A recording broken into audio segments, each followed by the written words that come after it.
बिस्मिल्लाहिर्रहमानिर्रहीम। सज्जनों ते मित्रों, मेरी खास तारीख नहीं हो सकती। जो मैं सोचता हाँ, जो मेरे गुमान विच है, वो शायद मेरी कोशिश नाल मुस्तकबिल तो हो जाए, पर मौजूदा पल जिस मैं जिंदा हाँ या वो पल जिहड़ा बिता चुकिया हाँ, वो तब्दील नहीं हो सकता। वेले दा पहिया वापस नहीं घूमदा। किसी दे वड वडेरे दी गलती कीती, कोई कौम दा गद्दार होया या फिर किसी दी वारी विच फेर है, वो इस गल नूं बदल नहीं सकता। टाइम ट्रैवल का तसव्वुर बेशक साइंस तस्लीम करती है, पर इस टाइम ट्रैवल नाल तारीखी पिछोकड़ या हज़ारां वरे पुरानियां बीतियां हुई गल्लां तब्दील नहीं हो सकदियां। पर एक नस्ल अजिही है जिन्हें फैसला किया होया है कि असीं अपने झूठ दे नाल तारीखी पिछोकड़ बदल के लोकां नूं वो गल्लां दस्सियां ते दसणियां ने जिन्हां दा वजूद ही नहीं, जिहड़े अपनी नस्ल बदल के उन्हां दे करतूतां नूं तसव्वुरात ते ख्वाहिशात दे मुकद्दस खूह विच डोबे दे के साबित करना चाहते हैं कि साडा पिछोकड़ वो सी जिहड़ा ना तो कदी गद्दार होया ते ना ही इत्थे काबज़ होने वाले दी खसिया बरदारी करके माल पानी ते जायदादां वट्टियां। जो कल बीत चुके है उन्हें वेले दे पत्थर उत्ते लीक बन के हमेशा सलामत रहना है। जे कोई बदबख्त हरामीओ नस्ल इस सच की लकीर नूं अपने झूठ नाल मिटाउण की कोशिश करेगा तो असीं उहदी कोशिश कदे भी कामयाब नहीं होण देंगे। असीं उस हकीकत की हिफाजत करांगे जिहड़ी साडी धरती का सच बन के साडी रेतल का तसव्वुर पेश करदी है। वो तहजीब जिहदी गवाही अड़ापा देता है, जिन्हें सियालकोट की कुख विचों जन्म लिया, जिन्हें मुल्तान दीआं फिजावां विच इलमी ते अदबी खुशबू फैलाई, उस रेतल का तहफ़ुज़ साडा मुढ़ला फर्ज है। इस उत्ते मल मारन वाले, इहदी पहचान वटाउण वाले, इहनूं कोई होर नाम देण वाले नौसरबाज, फराडीए ते बारूपीए ਉਹ ਨੇ जिन्हें अपनी कोई तारीखी हैसीयत या विरसा नहीं। जालसाजी नाल किसी होर थां उठ के इस धरती उत्ते वसन वाले ये ड्रामेबाज दावा करते हैं कि इत्थे ही जम्मे तो इत्थे ही पले। इनकी जंपल की हद तक तो गल ठीक हो सकती है, पर अज तक मेरे इस चैलेंज का जवाब नहीं दे सके कि इनका दादा परदादा किस थां में जम्मिया तो कदों साडी धरती उत्ते आण के वसिया। गल बड़ी साफ तो सीधी है कि मैं उन्होंने धरती का वारस मनांगा जिन्हें अपन घट्टो घट्ट 7 नस्लों इस मिट्टी से सपुर्द कीतियां होणगियां, या फिर इस धरती का दावेदार वो भी हो सकता है जिहड़ा इत्थे आया, इत्थों की तहजीब नूं इख्तियार किया तो इसकी बोली नूं मुहब्बत नाल अपना के इत्थों का योग रह गया। हर उस शख्स जिन्हें पंजाब नूं मंदा बोलिया, इसकी बोली तो रेतल दे साजिश की, ना तो नस्ली हो सकता है तो ना ही हलाल दा, क्यों जे किसी धरती का खा के उत्थे पनाह लैके उन्होंने अपना घर बना के उहदे खिलाफ साजिश करना या उसकी शनाख्त मिटाउण दे अजिहे हीले बहाने करना जिन्हां नाल उसकी कदर घट जाए, या फिर उसदे वजूद नूं कमज़ोर बनाउण लई किसी बैरूनी एजेंट के हत्थों इस्तेमाल होना किसी हलाल दा वसफ हो ही नहीं सकता। सज्जन प्यारिओ, सियाणे आखदे ने कि किसी खोते उत्ते किताबां लद लैण नाल वो आलम नहीं बन जाता, या फिर कोई खोता नवा इंसान अपनी मुजस्सम जालत जिहा वजूद लैके अपने अगे किताबां रख के झूठो झूठ 44 तारीख की माँ भैन करी जाए। तुहाडा की ख्याल है ये लोग उहदियां गल्लां मन लैणगे? नहीं बेलियो, नहीं। वो अजिहे नमूने नूं लित्तर मारनगे। लित्तर भी वो जिहड़े किसी चवल की अकल ठिकाने लियाउण लई सब तो शाफी इलाज हुंदे ने, पर जिहड़ा चवल इबने चवल होवे वो किवें सुधरेगा? बाहरों सुधरे या ना सुधरे, लोगों का फर्ज है कि छितर मारन वाला काम पूरी तरह जामियो सारी रखन, वो अपनियां चवलां मारदा रहे तो तुसीं लित्तर मार मार के दसदे रहो कि जद ये बकवास कर रहा सी तो असीं अपना फर्ज भी पूरी तरह अदा कर रहा सा। सज्जनों ते मित्रों, इस लित्तर पौले नाल तारीख का रुख भी दुरुस्त रहेगा तो लोगों को यह भी समझ आती रहेगी कि एक ज़हनी ते नफसियाती मरीज़ कुत्ते हार भौंक भौंक के सच नूं अपने झूठ का रूप देने की नाकाम कोशिश कर रहा है। मैं जिहड़ी गल करदा हाँ वो तारीखी हवाले नाल करदा हाँ। मैनूं अपनी शनाख्त साबित करने लई किसी झूठ का सहारा लैण की लोड़ ही नहीं। मैं कश्मीरी हाँ तो मैनूं इस गल उत्ते माण है कि मेरा कश्मीर ਉਂਝ ही पंजाब का हिस्सा है जिवें लाहौर या अमृतसर। दूजे लफ्ज़ां विच पंजाब की तकमील ही उदों हुंदी है जद एक पासे कश्मीर तो दूजे बन्ने वो शहर शामिल होवन जिन्होंने अंग्रेज़ सरकार ने सूबा सिंध में शामिल किया सी।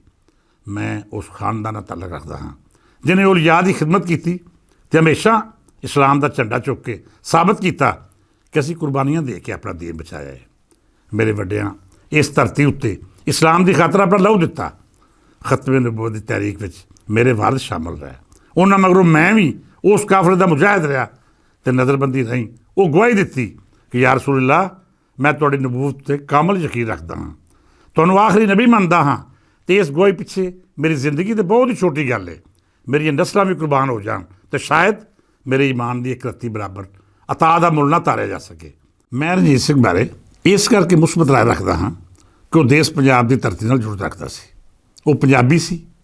ਉਹਨੇ ਇਸ ਧਰਤੀ ਦੀ ਲੁਕਾਈ ਨੂੰ ਮਜ਼ਹਬ ਦੀ ਅੱਖ ਨਾਲ ਨਹੀਂ ਵੇਖਿਆ, ਬਲਕਿ ਇੱਕ ਅਜਿਹੇ ਹਾਕਮ ਦੇ ਰੂਪ ਵਿੱਚ ਵੇਖਿਆ ਜਿਹਦੇ ਲਈ ਉਹਦੇ ਆਪਣੇ ਮਜ਼ਹਬ ਤੋਂ ਹਟ ਕੇ ਚੱਲਣ ਵਾਲੇ ਲੋਕ ਵੀ ਉਹਦੇ ਦੁਸ਼ਮਣ ਨਹੀਂ ਸਨ।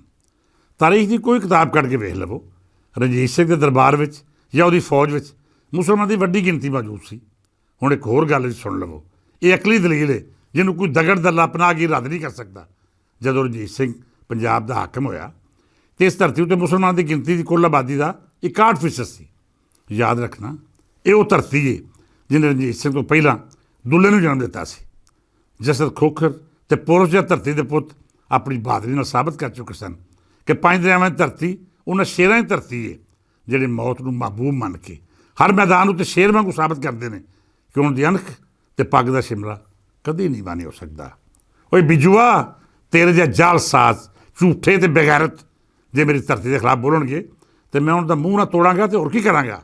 ਜੇ ਰਣਜੀਤ ਸਿੰਘ ਮੁਸਲਮਾਨ ਦੇ ਖਿਲਾਫ ਕੋਈ ਵੀ ਹਰਕਤ ਕਰਦਾ, ਮਸੀਤਾਂ ਸ਼ਹੀਦ ਕਰਦਾ ਜਾਂ ਕਿਸੇ ਮੁਸਲਮਾਨ ਹੋਣ ਪਾਰੋਂ ਕਿਸੇ ਨੂੰ ਨੁਕਸਾਨ ਪਹੁੰਚਾਉਂਦਾ ਅਤੇ ਫਿਰ ਇਸ ਧਰਤੀ ਦੇ ਗੈਰਤਮੰਦ ਮੁਸਲਮਾਨ ਦੁੱਲੇ ਅਤੇ ਜਸਦ ਖੋਖਰ ਦੀ ਅਣਖ ਦੇ ਵਾਰਸ ਉਹਨੂੰ ਚੀਰ ਕੇ ਨਿਕਲ ਜਾਂਦੇ। ਰਣਜੀਤ ਸਿੰਘ ਮੁਸਲਮਾਨ ਦੇ ਨਾਲ ਟੁਰਿਆ, ਨਾ ਕਿ ਮੁਸਲਮਾਨ ਉਹਦੇ ਨਾਲ ਟੁਰੇ। ਰਣਜੀਤ ਸਿੰਘ ਨੂੰ ਮੁਸਲਮਾਨ ਨੇ ਹਮੇਸ਼ਾ ਇਸ ਧਰਤੀ ਦਾ ਪੁੱਤ ਜਾਣ ਕੇ ਉਹਦੀ ਕਦਰ ਕੀਤੀ। ਉਂਝ ਹੀ ਰਣਜੀਤ ਸਿੰਘ ਨੇ ਵੀ ਮੁਸਲਮਾਨ ਨੂੰ ਆਪਣਾ ਮੁਸਲਮਾਨ ਮੰਨਿਆ ਅਤੇ ਉਹਦੀ ਹਿਆ ਕੀਤੀ। ਦੂਜੀ ਗੱਲ ਇਹ ਵੀ ਯਾਦ ਰੱਖੋ ਕਿ ਹੁਕਮਰਾਨ ਸਿੱਖ ਧਰਮ ਦਾ ਹੋਵੇ, ਮੁਸਲਮਾਨ, ਹਿੰਦੂ ਜਾਂ ਫਿਰ ਮਸੀਹੀ, ਉਹਨੂੰ ਮਜ਼ਹਬ ਦੀ ਤਰੱਕੀ ਵਿੱਚ ਕਦੇ ਨਹੀਂ ਤੋਲਿਆ ਜਾ ਸਕਦਾ ਜਦ ਤੀਕਰ ਉਹ ਇਹ ਦਾਅਵਾ ਨਾ ਕਰੇ ਕਿ ਉਹ ਕਿਸੇ ਮਜ਼ਹਬੀ ਰਿਆਸਤ ਦਾ ਮੁੱਢ ਬਣ ਰਿਹਾ ਹੈ ਜਾਂ ਫਿਰ ਉਹ ਰਿਆਸਤ ਉੱਤੇ ਮਜ਼ਹਬੀ ਅਸੂਲਾਂ ਦੇ ਮੁਤਾਬਕ ਆਈਨ ਨਾਫਜ਼ ਕਰੇਗਾ। ਉਦੋਂ ਤੀਕਰ ਤੁਸੀਂ ਉਹਨੂੰ ਕਿਸੇ ਧਰਮ ਦੇ ਚੁਕੱਟੇ ਵਿੱਚ ਫਿੱਟ ਨਹੀਂ ਕਰ ਸਕਦੇ। ਇਹੋ ਅਸੂਲ ਰਣਜੀਤ ਸਿੰਘ ਉੱਤੇ ਵੀ ਲਾਗੂ ਹੁੰਦਾ ਹੈ, ਜਿਹਨੇ ਦੂਜੇ ਧਰਮਾਂ ਦੀ ਇੱਜ਼ਤ ਕੀਤੀ, ਉਹਨੂੰ ਆਪਣੇ ਨਾਲ ਲੈ ਕੇ ਟੁਰਿਆ। ਉਸ ਦੌਰ ਬਾਰੇ ਜੋ ਪ੍ਰਾਪੇਗੰਡਾ ਕੀਤਾ ਗਿਆ ਉਹ ਇਸ ਬਾਂਦਰ ਦੇ ਮਾਨਵੀ ਪਿਓ ਅੰਗਰੇਜ਼ ਦੀ ਅਸ਼ੀਰਵਾਦ ਨਾਲ ਹੋਇਆ। ਰਣਜੀਤ ਸਿੰਘ ਦਾ ਕਿਰਦਾਰ ਇਸ ਕਰਕੇ ਬਸਰ ਕੀਤਾ ਗਿਆ ਕਿ ਵੰਡ ਲਈ ਸਿੱਖ ਮੁਸਲਿਮ ਫਸਾਦ ਬਹੁਤ ਜ਼ਰੂਰੀ ਸੀ। ਦੋਵਾਂ ਮਜ਼ਹਬਾਂ ਵਿੱਚ ਵਿੱਥ ਪਾਈ ਜਾਂਦੀ ਤਾਂ ਹੀ ਉਹਦਾ ਮਕਸਦ ਹੱਲ ਹੋ ਸਕਦਾ ਸੀ। ਅੱਜ ਵੀ ਉਸ ਅੰਗਰੇਜ਼ ਦੀ ਨਾਜਾਇਜ਼ ਔਲਾਦ ਜਿਹਦੀਆਂ ਮਾਵਾਂ ਅੰਗਰੇਜ਼ਾਂ ਦੇ ਕੁੱਤੇ ਨੁਹਾਉਂਦੀਆਂ ਅਤੇ ਉਹਨਾਂ ਦੀ ਹਰ ਤਰ੍ਹਾਂ ਦੀ ਸੇਵਾ ਕਰਦੀਆਂ ਸਨ, ਉਹ ਨਸਲ ਅੱਜ ਵੀ ਉਸੇ ਰਾਹ 'ਤੇ ਟੁਰ ਰਹੀ ਹੈ ਜਿੱਥੇ ਇਹਦੇ ਪਿਓ ਨੇ ਟੋਰਿਆ ਸੀ। ਇਹ ਗੰਦੀਆਂ ਨਸਲਾਂ ਮਜ਼ਹਬ ਦੀ ਬੁਨਿਆਦ ਉੱਤੇ ਪੰਜਾਬੀਆਂ 'ਚ ਵਿੱਥ ਪਾਉਂਦੀਆਂ ਨੇ। ਫਿਰ ਜਦ ਇਹਨਾਂ ਦੀ ਖਾਸ ਥਾਵੇਂ ਪੰਜਾਬ ਦੀ ਮੁਹਾਸਬਤ ਦਾ ਕੀੜਾ ਖੁਰਕ ਕਰਦਾ ਹੈ ਅਤੇ ਇਹ ਬੋਲੀ ਵਿੱਚ ਆਪਣੀ ਨਫ਼ਰਤ ਦਾ ਜ਼ਹਿਰ ਘੋਲ ਕੇ ਇਹਦੇ ਲਹਿਜੇ ਨੂੰ ਨਵੀਂ ਬੋਲੀ ਕਰਾਰ ਦਿੰਦੇ ਨੇ। ਇਹਨਾਂ ਦੀ ਸਾਰੀ ਹਯਾਤੀ ਸਾਜ਼ਿਸ਼ਾਂ ਕਰਦੇ ਲੰਘੀ। ਇਹਦੇ ਵੱਡਿਆਂ ਦੀਆਂ ਸਾਰੀਆਂ ਨਸਲਾਂ ਕੱਢ ਲਵੋ, ਤੁਹਾਨੂੰ ਉਹਨਾਂ ਦੇ ਮੋਢਿਆਂ ਉੱਤੇ ਅੰਗਰੇਜ਼ਾਂ ਦੇ ਬਾਹਰੋਂ ਆਏ ਗੁਰਾਨਾਂ ਦੇ ਖਸੀਏ ਚੁੱਕਣ ਦੇ ਨਿਸ਼ਾਨ ਵਿਖਾਲੀ ਦੇਣਗੇ। ਮੈਂ ਇਹਨਾਂ ਬੇਗੈਰਤਾਂ ਬਾਰੇ ਇੱਕ ਪੂਰੀ ਸੀਰੀਜ਼ ਕਰਨ ਜਾ ਰਿਹਾ ਹਾਂ, ਜਿਹਦੇ ਵਿੱਚ ਪੰਜਾਬ ਦੀ ਤਾਰੀਖ ਉੱਤੇ ਪਈ ਉਹ ਧੂੜ ਵੀ ਝਾੜਾਂਗੇ ਜਿਹੜੀ ਇਹਨਾਂ ਬਦਨਸਲਿਆਂ ਦੀ ਸਾਜ਼ਿਸ਼ਾਂ ਪਾਰੋਂ ਇਹਦੇ ਉੱਤੇ ਚੜ੍ਹੀ, ਅਤੇ ਇਹਨਾਂ ਦੇ ਪਿਛੋਕੜ ਸਣੇ ਹਰ ਉਹ ਕੰਮ ਦੱਸਾਂਗੇ ਜਿਸ ਪਾਰੋਂ ਇਹ ਪੰਜਾਬ ਨਾਲ ਦੁਸ਼ਮਣੀ ਕਰ ਰਹੇ ਨੇ। ਇਹ ਮਰਜਮ ਨਵਾਜ਼ ਅਤੇ ਪਾਕ ਫੌਜ ਦੇ ਖਿਲਾਫ ਜਿਹੜੀ ਬਕਵਾਸ ਕਰ ਰਹੇ ਨੇ, ਇਹਦੀ ਵਜ੍ਹਾ ਵੀ ਦੱਸਾਂਗਾ ਕਿ ਇਹਨਾਂ ਬਗੈਰਤਾਂ ਨੂੰ ਕਿਸ ਕਿਸ ਮੁਲਕ ਦੀ ਏਜੰਸੀ ਇਸਤੇਮਾਲ ਕਰ ਰਹੀ ਹੈ ਅਤੇ ਕਿਵੇਂ ਪੰਜਾਬ ਦੇ ਖਿਲਾਫ ਇਸਤੇਮਾਲ ਹੋ ਰਹੇ ਨੇ। ਮੈਂ ਹਮੇਸ਼ਾ ਇਹ ਗੱਲ ਕੀਤੀ ਹੈ ਕਿ ਜਿਹੜਾ ਮੇਰੇ ਪਾਕਿਸਤਾਨ ਅਤੇ ਦੁਸ਼ਮਣ ਦਾ ਦੋਸਤ ਹੈ ਉਹ ਆਰਾਮਜ਼ਾਦਾ ਮੇਰਾ ਵੀ ਦੁਸ਼ਮਣ ਹੈ ਅਤੇ ਮੇਰੇ ਪੰਜਾਬ ਦਾ ਵੀ ਦੁਸ਼ਮਣ ਹੈ। ਅਤੇ ਹੁਣ ਫਿਰ ਤਿਆਰ ਹੋ ਜਾਓ, ਸਿੰਧੀਆਂ ਦੀ ਹੱਡੀਆਂ 'ਤੇ ਪਲਣ ਵਾਲੇ ਕੁੱਤਿਓ, ਅਫਗਾਨਾਂ ਦੇ ਦਲਾਲੋ ਅਤੇ ਹਿੰਦੁਸਤਾਨੀ ਏਜੰਸੀਆਂ ਦੇ ਏਜੰਟੋ। ਮੈਂ ਆਪਣੇ ਦੇਸ਼ ਲਈ ਤੁਹਾਡੇ ਖਿਲਾਫ ਹਰ ਮੋਰਚੇ ਉੱਤੇ ਲੜਾਂਗਾ ਵੀ ਅਤੇ ਲੋਕਾਂ ਨੂੰ ਇਹ ਵੀ ਦੱਸਾਂਗਾ ਕਿ ਤੁਹਾਡੀ ਅਸਲੀਅਤ ਕੀ ਹੈ। ਸੱਜਣ ਪਿਆਰਿਓ, ਅੱਜ ਲਈ ਇੰਨਾ ਹੀ।